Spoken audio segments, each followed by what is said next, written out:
So, yeah. By the way, the Hangout in here is live. Flex your muscles. Good morning. Welcome. Happy 4th of July. Yeah. We really love you, Seth, if you came into the office on us. I did what? Aussie holiday. What is this? Is this the holiday? Sort of. No. This is the federal observance, 4th of July. Although, isn't it Monday that the banks are closed? Today. Monday? Monday? I think Monday is the day that they close the banks officially for the holiday. I don't think the I banks are thought closed today at all. was the official day. My bank is not We'll just closed. have to celebrate both. No, because I know with the direct deposit there was no issues at all. Oh, really? All right. Wells Fargo is taking a half a day today, and they're off tomorrow. Yes. Cool. Well, that's nice of them. You know, got to get your Well, I hat. better hurry up and get over there and deposit my money. Into the ATM. Yeah, I have to make Still it. have checks to deposit, Seth? Mm-hmm. You know what I have to deposit? What? But I probably shouldn't show this. But I'm the treasurer for a nonprofit here, and we collect a lot of cash. Oh. Ah, that's doing nonprofit accounting.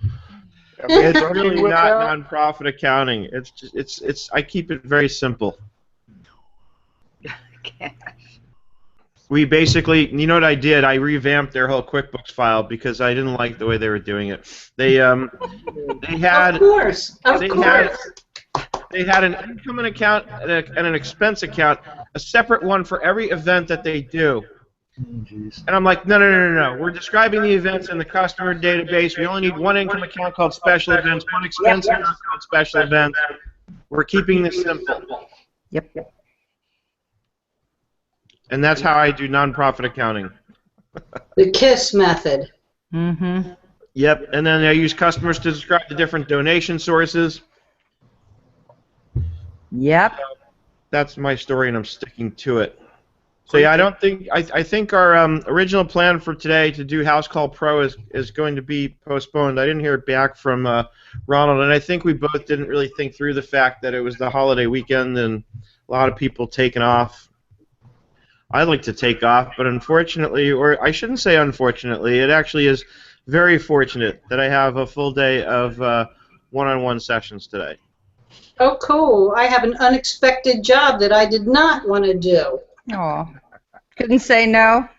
Well, no, it was. I don't want to say it on their air. It's a big It's a big vendor that I'm dealing with, and it was a problem that suddenly appeared yesterday, and I just have to take care of it. One of those issues that need taken care of as soon as possible. At least you're available, so that's good. Yeah. Well, I had planned on doing other things today, but it's really that important. So that's life. Taking care of our clients. That's what it's about. Well, Absolutely. Sometimes, most of the time it goes smoothly, but when that little wrinkle hits, you want to give them the extra. And that's what pushes us above the bar for our clients and makes them want to refer us even more. Right. Absolutely. So, Miss Linda, can you talk? Can you unmute? I was talking, I got an echo, so I thought I would. So I wanted to ask you about House Call Pro. That's what you... It sounds like Steph had a similar problem to what I had with Roland Lightenberg, and that is, I'm not sure what system he uses to set up his appointments, but when I went online, I went through his little app and I made an appointment, and it made an appointment for Memorial Day at 3 p.m. And Holiday. yeah, so I made the appointment, but at the time I made a note and I memoed to him and sent him an email saying, "Are you aware that your scheduling software scheduled us for an appointment at 3 p.m. on Memorial Day?" And he never got back to me, and I've repeatedly called and tried to contact him, and I have not reached him. I was just reading this morning about Intuit Field Service Management by Corrigan, and it sounds similar in many ways. Are you familiar with that, Seth? What was it called? Intuit Field Service Management. No, I haven't even heard of that one. And by the way, my situation with Roland today was totally my fault because I never set up the event and I never really followed up with him. So I have to own that. Okay. Well, I'm hoping to reach him again because I think his software probably is a little less expensive. But my guess is you have to be very careful to program it and tell it what days to schedule and what days not to schedule. Otherwise, it just schedules Monday to Friday, 9 to 5.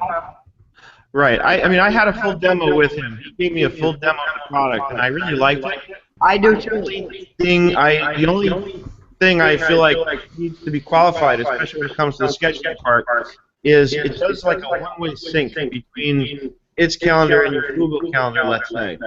So, in other words, what I love about TimeTrade, which is what I use for scheduling my business now, is that it's a two-way sync. So, even though I might have an appointment, configured on my TimeTrade calendar that says I'm available between 9 and 5, if I go stick an appointment on my Google Calendar and I fill in the space from 9 to 5, within seconds it syncs to TimeTrade and I'm no longer available at that time if somebody goes to try and get an appointment with me. With House Call Pro, that sync doesn't work that way. The House Call Pro calendar, in effect, has to become your master calendar. And that to me is a problem, because I need my Google Calendar to be my master calendar. Because otherwise, when I go to, basically, it'll take what's on my Google Calendar and bring it into House Call. But when I get a new appointment in House Call, I have to manually go on Google to update that, especially for somebody like me if I was using House Call for my own business, which I wouldn't. It's not for our kind of business. It's for a contractor. But if I was, then my use case would have to be that, I would have to, Well, I just have to manually update my Google Calendar constantly because I'd be concerned that TimeTrade would not get updated based on what I put on my House Call schedule. Yes. So that's where it would be, I hope they change that or fix that. I don't like to use the word fix because I'm not trying to say it's broken or wrong, but, the point is, and I discussed this with him when he gave me the demo, but that's one little tiny thing in the much bigger picture. The product is awesome. It links the contractors up with the potential users of the service, and they have apps for both sides of that equation. And it's almost like Angie's List meets something, eBay or whatever. Not eBay, but you know what I mean. They match up the contractors with the people looking for the contractors through their app. And then they have their little profile. So if I'm looking for a contractor, I could, as a consumer, use House Call Pro to find that contractor, rate them, and then all the scheduling and communication happens through their app. So you can even get a quote. You can go take pictures with your phone of whatever needs to be fixed, and they can look at it and give you a quote. You can say, how much for this? It could be for remodeling a home, even. You could use it for that kind of thing. So it's a really, really cool app, and I am really excited to get Roland on here. Like I said, I dropped the ball because I was traveling this week, and it was like one of those things every day. I'm like, I got to set up the Hangout, and then just drop the ball on it. So didn't happen, right?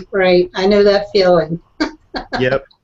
Absolutely. You didn't have it in one of your many to-do lists of Evernote or one of those other apps you use? Yeah, it was there in Evernote as something I needed to do, and it just kept carrying over from one day to the next. Just don't have enough hours in the day is what happens in a situation like that. Especially the when I'm day traveling. ends before the tasks do. Yep. No, especially when I'm traveling, because when I'm traveling, it's, I always think, oh, I'm going to have all this time in the hotel room, and it never works out that way. No. I get up at the crack of dawn to be at the event, and then I'm busy at the event all day.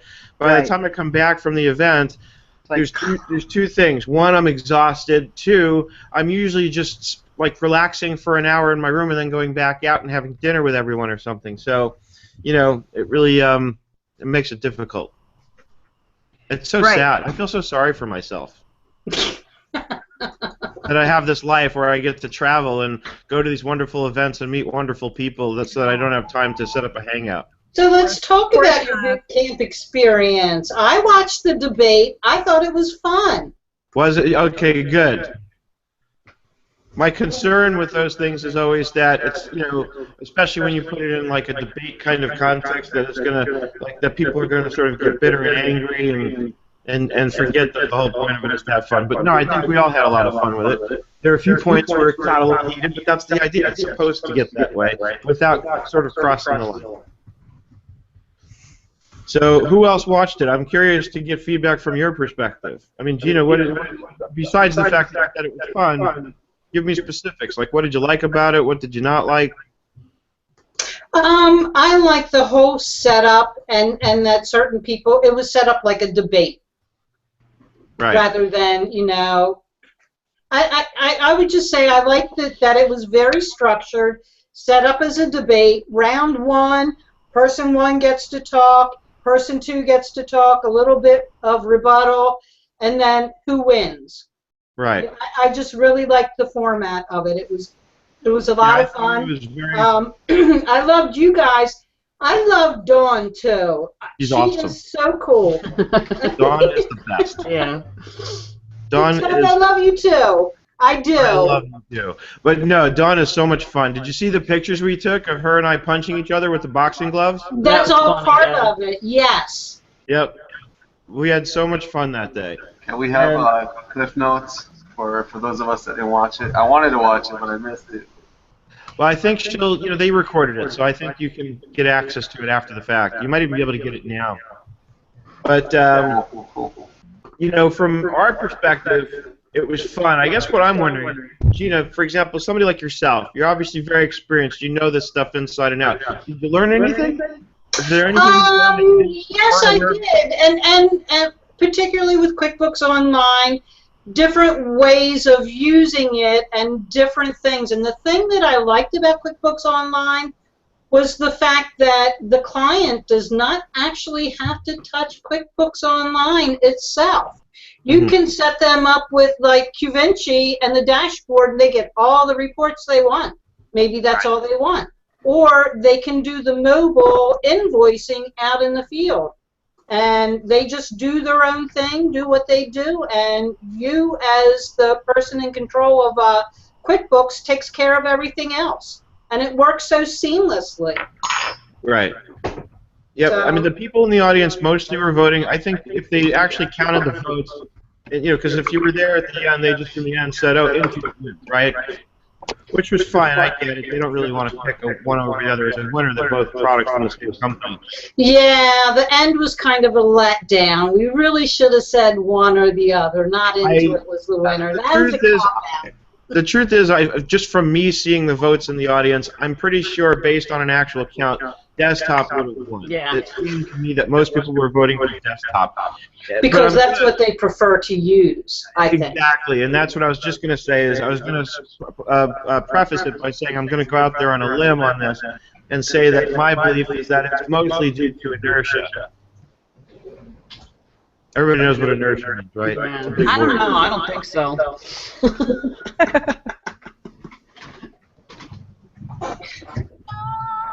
Resistance to change, Joanne. No, I've been working all morning in QBO, and I can just literally throw it out the door. I'm sorry. But are you using it the right way with the right add-on apps? Because that's the whole key. There shouldn't be an add-on app. There's no add-on apps needed for this client. It's just so frustrating. Well, so, I mean, if you want to get into it, what exactly is going on that's frustrating you? Maybe we can help. Okay, so every time the bank feed syncs, for example, it'll sync and it'll say the check number, because they write checks. They do write manual checks. And so if you put it to, say, the owner's name and say it's $500 and you put it to owner's draw, every single check that comes in, it automatically puts it to the owner's name and owner's draw. And then you have to go in and tell it not to do that, like every time. And every time I tell it not to do it, it still goes back and does it? Goes back and does it all the time. And it does it for the same thing for any single type of transaction that's like that. If they make an ATM deposit and it just says ATM deposit and you put it to a certain account, every single time there's an ATM deposit, it puts it to the wrong account and then just changes everything that you've already done. It's just Oh, very it changes if you already had it in the system the way you wanted it. It undoes what you did. Yeah. Oh no, because I understand. Yeah, the so it's concept obviously not supposed to do that. But No. I noticed the same thing with one of my clients recently. That same exact thing. In fact, the funny thing is, the first check I recorded in a brand new QuickBooks file was the check he wrote me to start doing the work. And so it did the same thing you described. All the other checks that came through with just a check number, it sort of preliminarily coded it to me. It didn't add it into the register, so of course I could go in there and change it. Yeah. But we should, and by you I really mean we should be able to go in there and change the rules, and that should stick. So, you know what we can do though, and believe it or not, they really do look at this, is click that little feedback button and let them know. And if they start getting that feedback from 10 of us, they're really definitely going to pay attention to that. Yeah, I just don't think it's. I mean, it could be honestly her bank. You know what I mean? The way her bank is syncing into this, because it could be the way her bank is putting the names in or whatever, and it is just painstaking having to do it every month. And it's not like it takes that long of a time. It's just it shouldn't be that difficult. And I can actually do this job. Honestly, I could do it in a third of the time if I was just doing it in desktop, manually typing the stuff in myself. Even if I had to do it manually, I probably could do it in a third of the time. Right. So, Did you see where they finally added when you go into the check register a running balance? yes. That's Finally, like, why was it ever not there in the first place? Oh, actually, and that reminds me, make sure if you haven't done so already, when you're in QuickBooks Online, click on the gear icon, you know, the company settings, and on the left-hand side of that drop-down menu, you'll see QuickBooks Labs. And within there, they have enhanced reporting, and they have enhanced check registers. You definitely want to turn those two things on. Yeah, so, and then the last thing I was going to try to do with that one is, you know, because the whole PayPal issue, I was going to enable that, the newest PayPal syncing app that they have, hoping that'll alleviate that issue, you know, with the PayPal not syncing correctly. So that would obviously solve some of my problems too with this one. Gotcha. But I'm telling you, I have literally, out of all the clients I have 4 people on QuickBooks Online, and I am championing, I'm sorry to say, to get them to do something else. I did one and stopped. Why won't QBox work for them? Oh, it probably would. That's what I mean. That would be another option, or Xero, because I'm trying to get some people over into Xero, so I can play with Xero. Sure. I don't know. I'm QB desktop until I retire. I think we'll have plenty of work for a while. I think so. Except they keep jacking up the price of payroll, Hi. you know, because they want us on online payroll. Yeah. So you see my screen? Yeah, there you go. I'm in QuickBooks Labs. So you want to turn on new registers. Yes. Oh, and you can import styles. That's new. Client reports. Turn it all on. So you know, Why isn't it just turned on? Because it's a beta thing, and it's not finalized. It's still being sort of tested.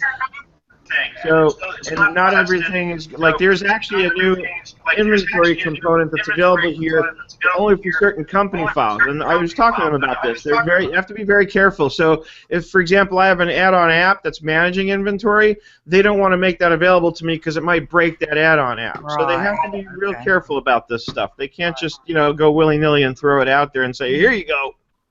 Like they do desktop. So you know what I thought was interesting, or what I was waiting to happen, because I watched the debate too. I actually thought it was extremely entertaining. I was laughing my butt off. Yeah. It was so great. But one thing I thought was, I don't think it was mentioned. I tried watching the whole thing. Was the fact that, at least inside of ABO, a ton of people are constantly talking about the fact that as soon as they get the green bar, that all of their clients disappear, or only half the clients disappear. So I was waiting for them to talk about something about that, about the fact that you could actually see your client files in QuickBooks Desktop. Nobody So- mentioned that. So where's this green bar? Because I haven't. I only have the one client. It's when you get the new QBOA. So if I go back to my practice here, I have the green bar. I don't know what to do with it, but thank God I can see all my clients. So I when don't. when I come in, it says QuickBooks Accountant, and then it has my firm name, and I go there. But it also has QuickBooks Company's parent, and it has Look at- my. Look at There- stuff. there, Look look at at my stuff screen. You see Oh, where wait it a says minute. I accountant? lost that's you the guys green again. bar Hold on. now. And you're seeing some of my clients. Yeah, okay, so green across the top. Okay, so first of all, I get confused because I can never remember which one I'm supposed to click on. So then, it's green. Okay. So you've Shoot, so got- this is the good one. And then do you see how I selected my client from that drop down? You have to go up to the top and then, Well, you can also select from the list, but I Yeah. like that drop down at the top. right. Hey, Steph, I got a question for you though. With the QuickBook Labs, is that based upon your customer or your entire account? No, it's it's specific to the company. So you have to do it for every single client, right? Yeah, because you may That not makes want sense. all those things for every Okay. company. It just depends. Gotcha. So now I want to go into my chart of accounts here, and I want to go into the bank account. I may not have. This is like a sample company file I've been playing around with. Do you think they'll ever let us rearrange the chart? Let us do what to the chart? What Rearrange it. do you mean rearrange it? But, well, unless I have it numbered the way I want it, it goes alphabetical. Right. I don't know. I've always liked having it alphabetical. I like liquidity myself. Liquidity. Oh, and yeah, in the balance sheet, normal people do it by liquidity. It says like liquidity. Liquidity. That's a CPA term. Well, no. I mean, You list your you're supposed to list your assets. No, you're supposed to list your assets in the highest liquidity through the least liquidity when it comes to current assets and long-term assets and stuff. Or accumulated depreciation should go underneath Underneath fixed assets. my fixed Well, that asset. we always That makes me nuts. That you can trick QuickBooks into doing by naming it. I did it with the bank accounts. I did. This client didn't want numbers, but I threw some numbers in just because it was making me crazy. But why am I in the chart of accounts and the chart of accounts aren't here? Oh, that's why. See, I hate account numbers. I absolutely despise them. We must have had a very difficult to 400 find what I'm looking for. We must have had a 400 comment thread going in LinkedIn one time. Yep. That's funny. Oh, you could in QuickBooks Online, if you want to reorder the chart of accounts, you could just add the account number and then hide it. Yeah. That's what Oh, I if you hide it, it won't go back alphabetically? No. Oh, that's good to know. Good to know. So look what I can now do in the register with the enhanced registers. I have this really cool filtering set of options.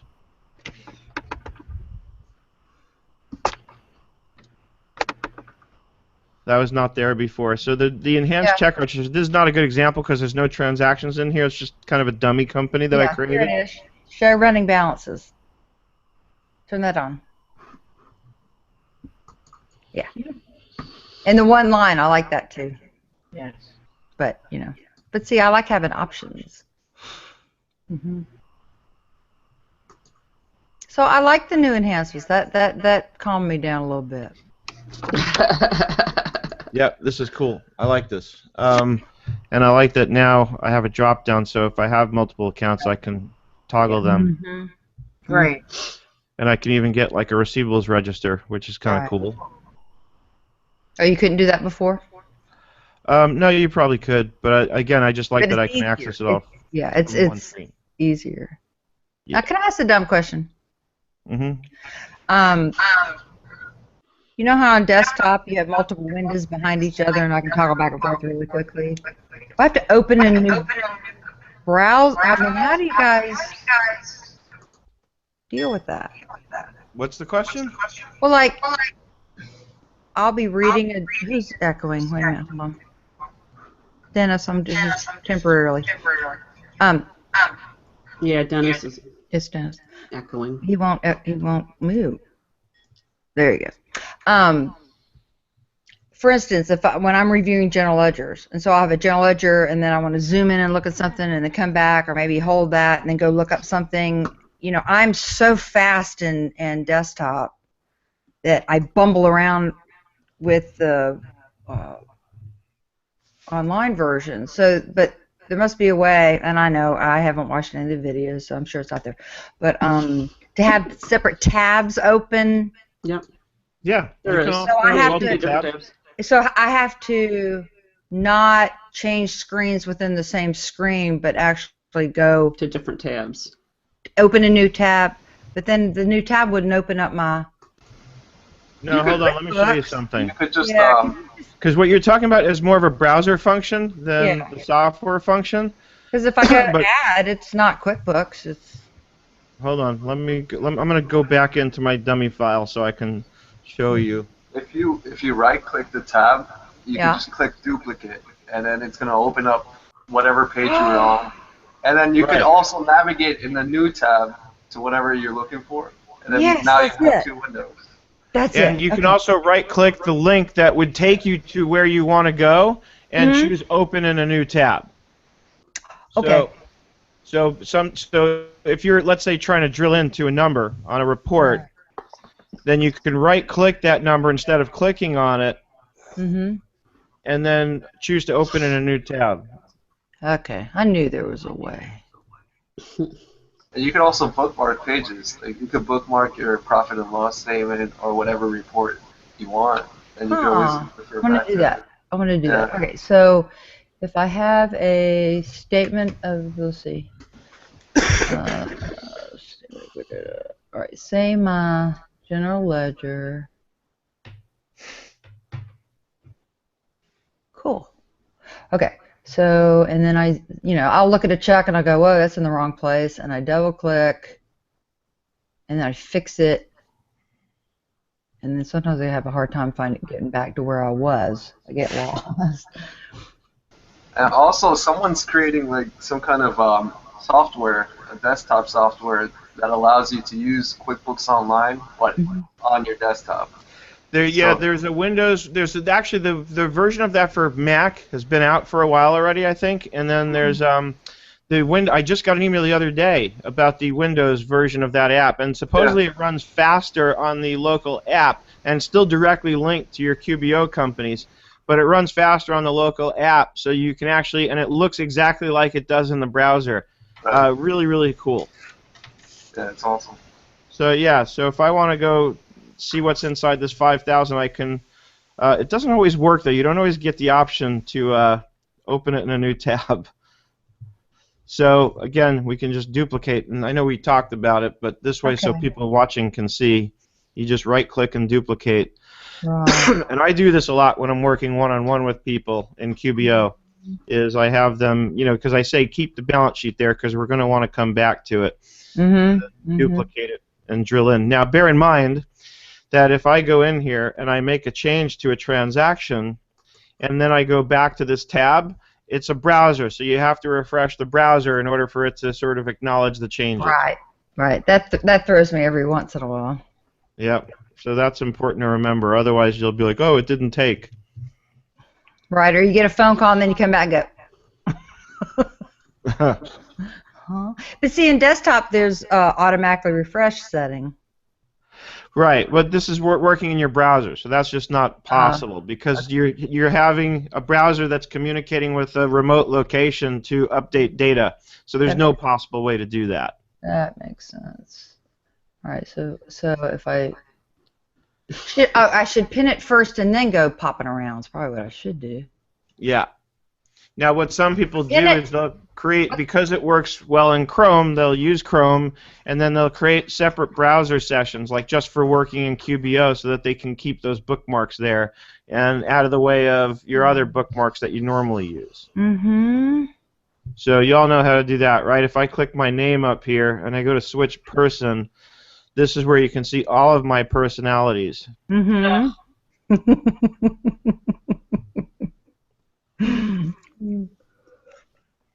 Nice. And the way you do that, if you haven't already created extra sessions, we go to settings. and then you might have to scroll a little bit, but there it is, people. So in your case, if you've never added an extra session, you'll just add a new session. Wait a minute. Where's that? She wants the little puppy dog. I do.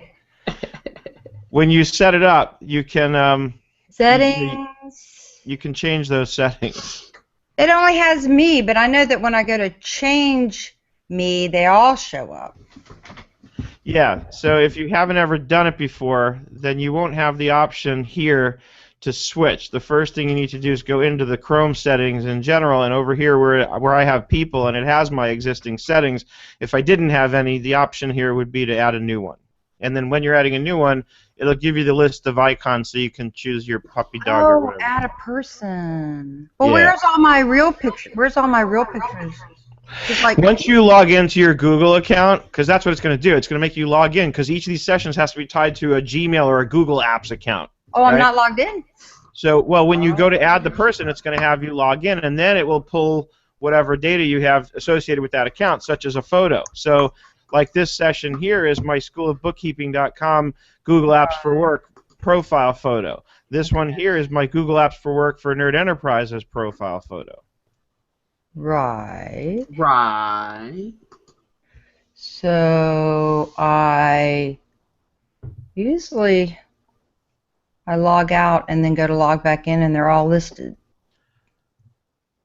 So, well, no, you don't want to log out. You just want to add a person so that you can access, you know, all the profiles at once.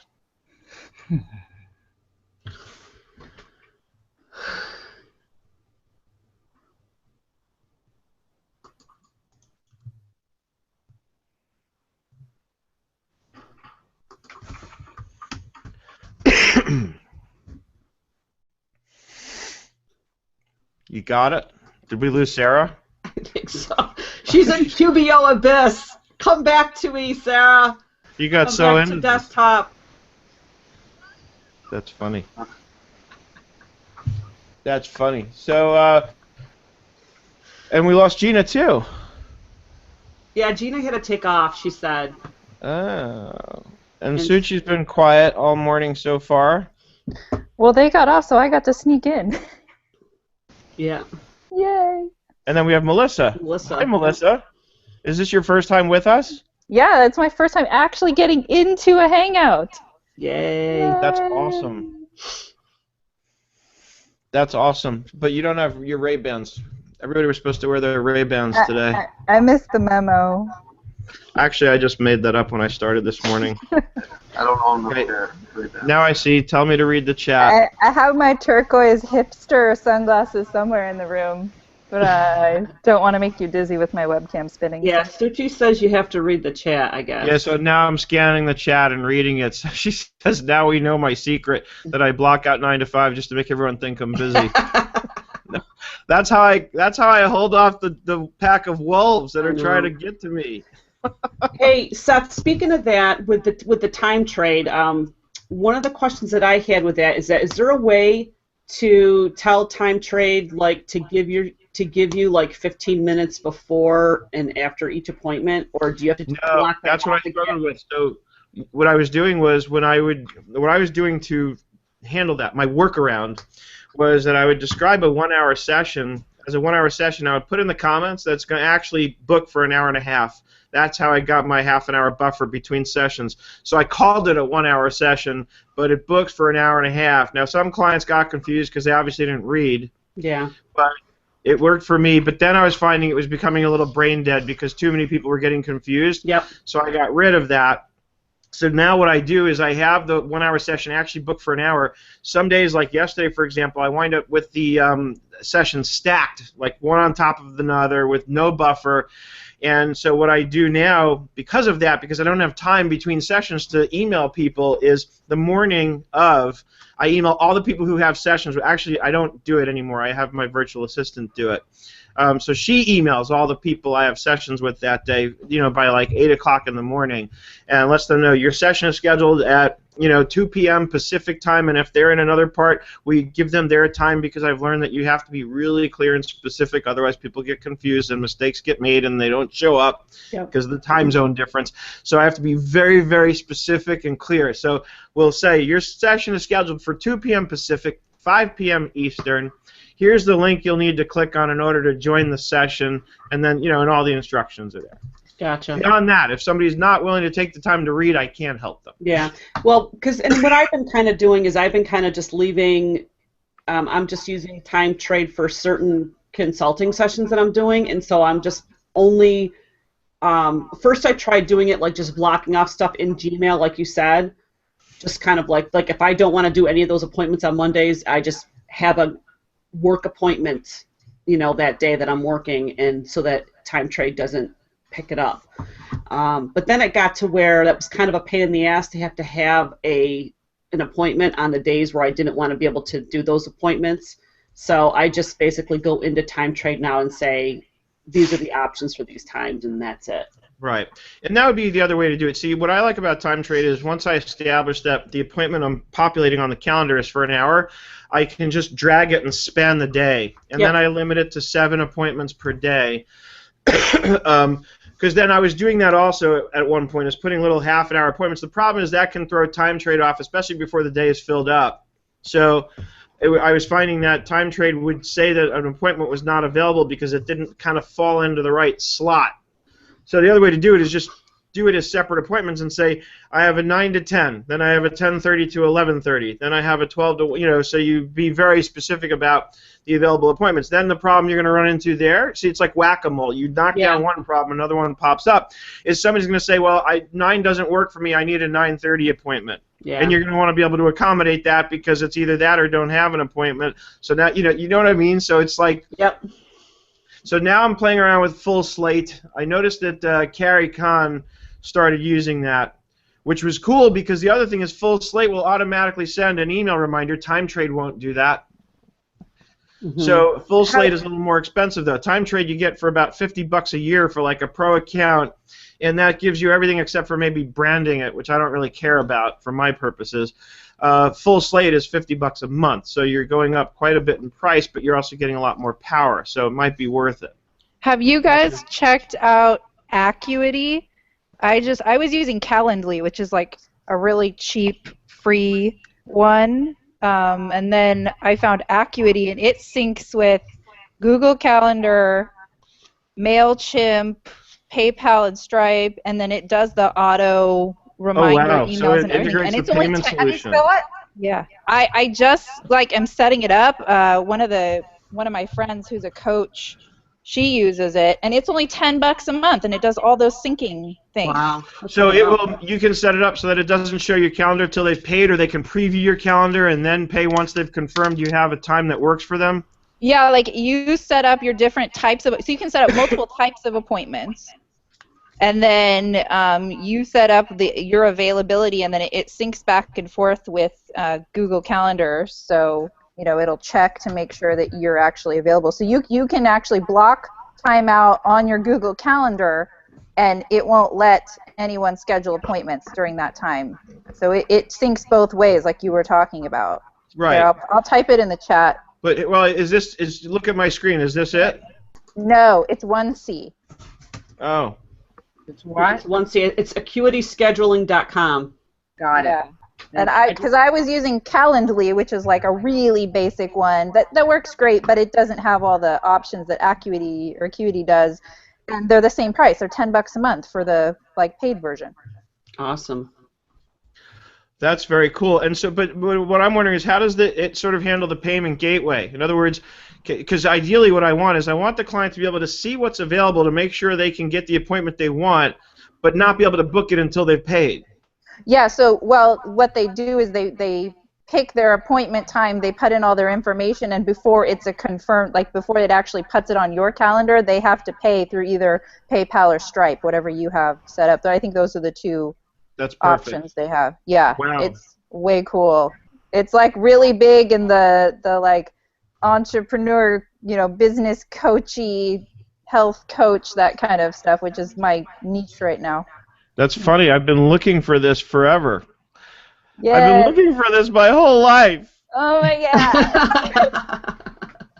Well, aren't you glad I joined the chat today, Seth? Yes. Absolutely. We gotta let this So do girl you in see more what I'm often. doing? Do you see, Joanne? Evernote, look. Hey, I have to tell you that I am, you're not going to believe this, but I am instituting a one app July for myself. Instituting? Instituting. So What does that mean? So what that means is I'm still going to use Evernote for just my reference stuff, kind of like what Seth did. But if there's anything that I need to do, I'm changing, and I'm going to try for the month of July to do the GTD inside of Trello Wow. for the whole month. I'm going to try it. See, for one-off tasks where I don't need to sort of permanently memorialize the information in any way, I love Wunderlist. But as soon as I need the information sort of memorialized, then Evernote wins. But Trello could be a compelling alternative because the problem I've always had with Evernote is collaboration. Yes. Right? Because as soon as I start sharing, I get conflicts, and I have to adopt. And what I really hated was I started sharing with Jeff, who's my bookkeeping manager, and all of a sudden all his tags start showing up in my tag list, and I can't organize them. They're just stuck there. And I hated that. I wound up, I removed myself from all of his notebooks. And then we both had some of the same tags, and that was really confusing to me. And then I got worried. Is he able to see what I have in the same tag? I mean, I figured out he can't, but still it was, it was a little nerve-wracking. Yeah. And it really just messes with my OCD because I couldn't organize the tags. Yeah. I was sitting there for hours trying to click and drag them, and they wouldn't move. And I was like, "No, you gotta move!" I'm just looking to try it for a couple different reasons. The one main one is I've been using Trello over the past month in 2 big collaboration projects that I'm working on, and it's been amazing. And you can put the due dates, and it comes right into your calendar. So I really like that, and I like that it's more visual. So I think for me, it might be a more visual option, and I can bring in my staff and delegate things and just slide things across different boards and have to move them to notebooks. But I still use Evernote for everything else reference and my business receipts and stuff. But right. For See, the Trello, GTD, because I played around with Trello too. It's funny because this almost sounds like a 12-step group. Like, my name is Seth, and I've been using Trello. It's so addictive. It started out on Friday nights. I'd go out and I'd use Trello, and then the weekend kind of extended to Monday and started on Thursday, and before I knew it, I was just using Trello every single day. I know. Before you know it, it's one of the tabs you have to have open all the time in your browser. Where I get stuck on Trello is that I'm forced to deal with all these stacks, right? See, Evernote, at least I get my stacks and my notebooks and my pages, and I feel like I have more flexibility with respect to how I organize the information. Yeah. Trello, I feel like they're forcing me into these stacks, and sometimes that's cool, but sometimes it seems kind of unwieldy in terms of how I have to go back. And my main problem with these things, and I use the word problem loosely, is I want to make sure that when I'm looking for some information and I have no independent recollection of where that is, I can find it in 30 seconds or less. Yeah. Right? So with Trello, I think you really have to make use of the labels, right? Because filtering by label will help you chisel that down real quick to what you're looking for. And the search is really good. But there's so much flexibility. Like the way I envision that I would use Trello if I moved completely off Evernote, and I'm laughing looking at the chat because Suchi's like, "Don't listen to Seth. Evernote stinks." No. She turned Suchi on to Wunderlist, and she loves it, and it is great. But again, Wunderlist fails to me when I need to be able to access that information as an archive later, because once you check it off that it's done, it kind of goes into that completed items queue, and then I have to, if I'm looking for something later, I have to kind of remember that it was completed, click to see the completed item, so that's brain dead to me. So at that point, Wunderlist, sort of fails, but as long as I have a one-off task that I don't care about what happens once it's done, then I'll use Wunderlist for sure.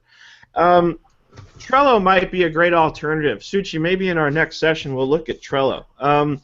But the thing of it is again, you're stuck with those stacks. So the way I envision I would use Trello if I was going to adopt that, let's say in place of Evernote, is in Trello you have what? You can create organizations, and within the organizations you can create different boards, right? So I would have probably a separate organization for each client, let's say. And then boards would sort of be the equivalent of notebooks in Evernote, right? So I might have, now I know with your David Allen thing, or whatever his name is, Joanne, you do it a little differently. But I've found that having, for example, even in Evernote, a separate notebook for each client, I still use the tags the same way, but I just find that it's still easier to reference the information when I have a separate notebook. Actually, I like to have a separate notebook stack for each client. And I'm going back to Evernote for a minute. I'm starting to use Evernote business notebooks instead of the personal ones more. How are they different? There's a few major differences. The biggest difference that I can share with you that is sort of what has me kind of pushed over the edge a little bit with it is that you can sort of subscribe and unsubscribe to notebooks. So the notebooks live in the cloud, right? And within your desktop application, I can say, okay, I'm going to join this notebook. So it's almost like you create this reference library that's available in the cloud to everyone in your organization, everyone you choose to make it available to. And then so you can click to join a notebook, and that will bring it in sort of locally on your desktop application. But when I'm done with it and I've decided I no longer need it or don't need it for the near term, I can leave the notebook. And all that does is kind of remove it from my desktop app, but it's still there in the cloud. So I don't have to delete it, but I don't have to bog my desktop application down with all that information that I don't necessarily need that readily, right? So because my use case with the personal notebooks was that I was I had a separate notebook for each client, and if a client went inactive because we parted company, then what I would do is I would export that to their, it's really an XML file, but they call it a .enex file, right?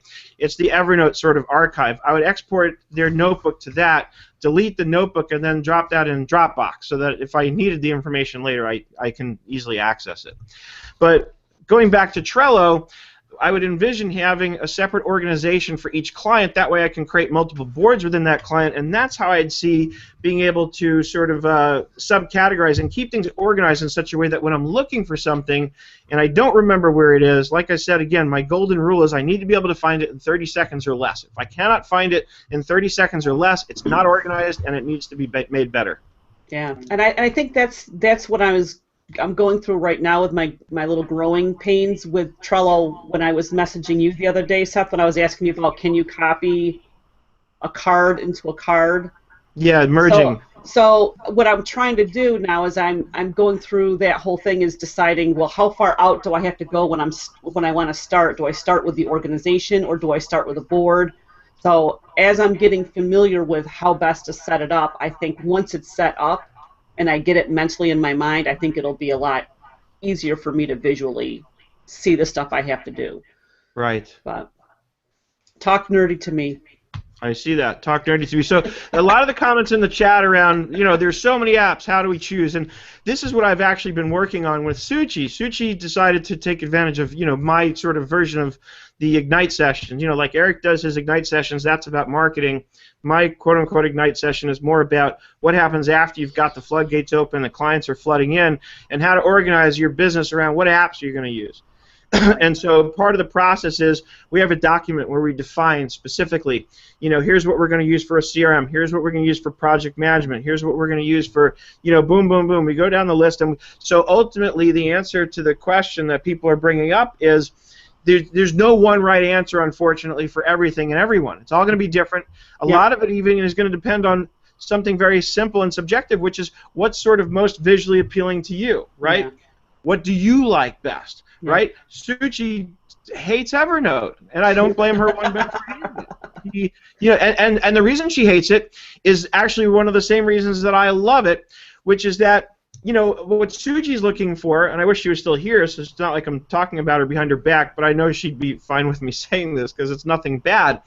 But the thing about Evernote is it's got so much flexibility that you really have to work with Evernote to create the system around which you're going to use it so that it works for you. So there's a lot of flexibility. How am I going to use notebooks and stacks and tags, and how am I going to keep that information organized, and what's my rule going to be? And yesterday in our session, Suchi made a really good point, and this again is another example of where I feel Evernote fails on the collaborative side, is I could have all these rules, but they're not sort of hard and fast. I can't enforce them on other users. I have to train the other users to understand how to tag things. And whereas other programs, like Mariette's favorite, 17 Hats, you create workflows, or Joanne, you actually introduced us all to 17 Hats. There you create the workflows and kind of tell it exactly what to do. Yeah. There's other programs where there's not going to be the need to train somebody on how to tag things because it's just going to be built in, or there's going to be a drop down. So the nature of the way some of these apps work is such that they're going to be forced to be in compliance, right, with your rules about how to use the app. So what we do internally at Nerd Enterprises is we actually have, in that same document where we're defining the apps, the first thing we do, and this is what I work with people to help build, is we define a list. And take project management, for example. I need two, because I need one that I share with the client, so one that's client-facing, that's collaborative, so the client can be invited in and they can see what we're doing and when, right, and the clients love that, and one that's internal, that's only for us, so we can talk smack about the client if we need to. But, kidding aside, and more importantly, there are things we want to discuss that we don't want the client to see, because we don't want things to raise questions in the client's mind because they really just don't understand what it is that we're talking about. So I need two project management apps, and preferably they should be different so that there can't be any confusion about which world you're in, so that somebody doesn't accidentally put something in the client-facing app that was not meant for their eyes, right? And it could be, just one example, it could be like, hey, Jeff, have you finished doing this, completed this task yet? I don't want that to open up a can of worms with the client saying, oh, well, why isn't it done yet? Shouldn't it have been done by now? And you get into that kind of dialogue that just ends up being a waste of time, because it's like, we've got it, I'm just checking with him, and it might be that he comes back and says, yeah, it's done, but before he's even had a chance to respond, the client freaks out, right? So that's one example of why we need two separate applications, one where we can have private discussions about the client, and one where the client gets to see what we're getting done, that we are getting stuff done, and also where they can interact with us and ask questions and even add tasks. So I use Smartsheet as the client-facing tool. But this document will establish a list. It will show what do you call it? Application type by application type, what we're using and how we're using it. And then we expand on those down below, and as we expand on them, we write the rules. So, for example, we use Wunderlist. That's something we use internally. And what we'll do is we'll, what do you call it? The rule with Wunderlist is that everything has to be, hold on, I think I have to kick somebody out here. Wait, that's quite entertaining. It kind of is. Suitcase in a suitcase. Squirrel. Sound Crazy Productions. Lives in Vidalia, Georgia. Oh That's gosh. So the rule is, if we create a task in Wunderlist, it has to be assigned to somebody and it has to have a due date. You are not allowed to create a task in Wunderlist without doing those two things. Now, I wish there'd be a way to set a policy up in Wunderlist that enforces that. That goes back to what Suchi was talking about. When you don't have that enforcement, it works now because it's just me and Jeff and a bookkeeper, let's say.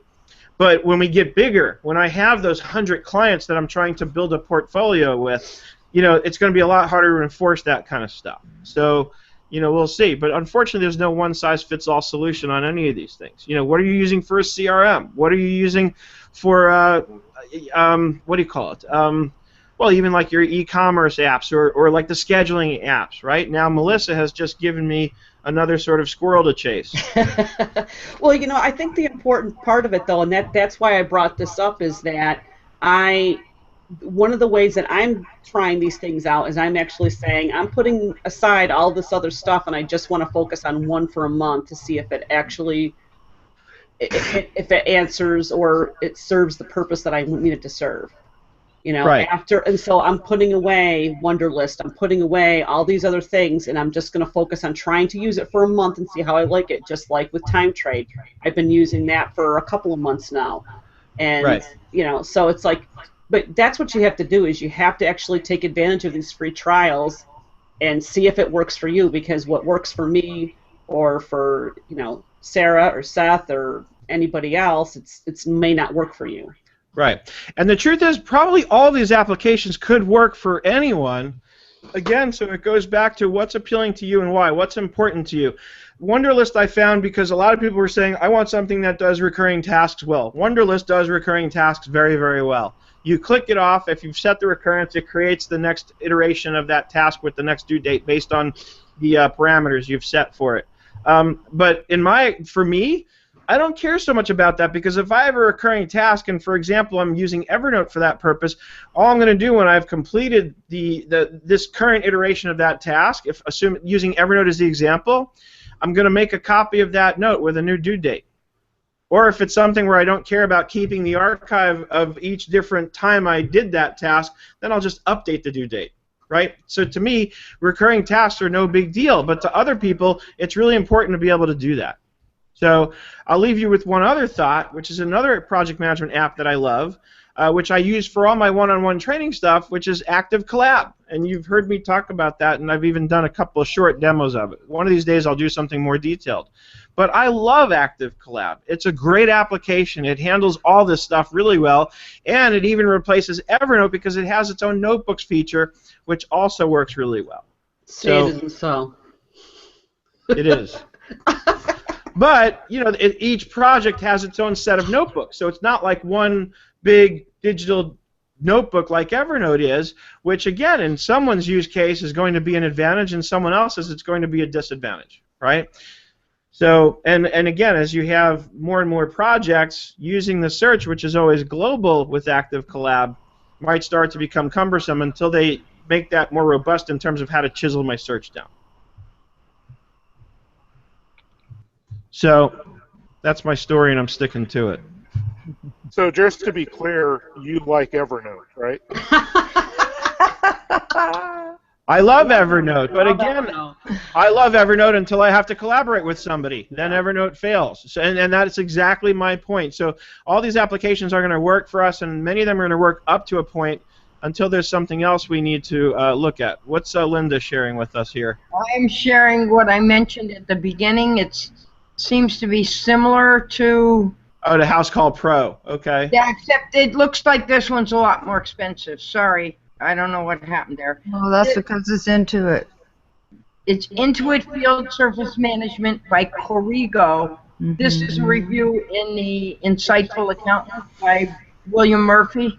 Mm-hmm. So they're starting a new partner program. So I thought I'm going to check into that and see if we can get them on Genius Hangout. So oh, that'd be good. Yeah. Cool. I don't know. House Call Pro, I think, is a lot less expensive and probably does a lot of the same things, but I just found this morning, so. I don't know. I'll be very honest. You know, and I love Intuit, obviously. I've made a lot of money over the years with their products. Yes. But adding another Intuit app at this stage honestly makes me a little nervous. I hear you. I hear you. Yeah. So, anyway, I'm going to unshare that. There we go. And I'll explore that on my own. So. All right. So, I mean, there you have it. So, yeah, there's no one-size-fits-all answer, unfortunately, and you have to look at what's important to you. If collaboration is critically important to you, then I would not recommend Evernote as much as I do love it. Right. And, you know, I'll throw another one out there that I keep meaning to go back and play with, but Zoho has Zoho Notebooks, which is basically like Evernote in the cloud. And it's visually probably a lot more appealing than Evernote is. You know, it's like cool. You actually, it looks like you're looking at these little 3-ring binders, and you know. And then there's Microsoft OneNote. But every time I've tried to go back to Microsoft OneNote and I've tried to love it again, I just keep falling out of love with it. Right. So, you know, but so when it comes to collaboration, I'm not going to recommend Evernote. In fact, for collaborative purposes, I might actually say Active Collab may actually be the best one out of all of these for that purpose, because it really, I mean, it's called Active Collab for a reason. The collaborative aspect of it is amazing, and you have the notebooks, you have the tasks, and you have. I love their discussion forum. That's why I use it for the one-on-one trainings. Is largely for the notebooks, which is where I log all the training sessions, and for the discussion forum, so that the client can come in and instead of emailing an email with a question in a sea of 300 emails that I get every day, they can just post it in the discussions and say, I have a question. I'll get an email notifying me that that they've asked the question, but I can delete that email or save it until I know I've dealt with it. But bottom line is, later on when I need to go back and see what the discussion questions were, I don't have to search through 1,000 emails. I go into Active Collab, into their project, and go to the discussions area.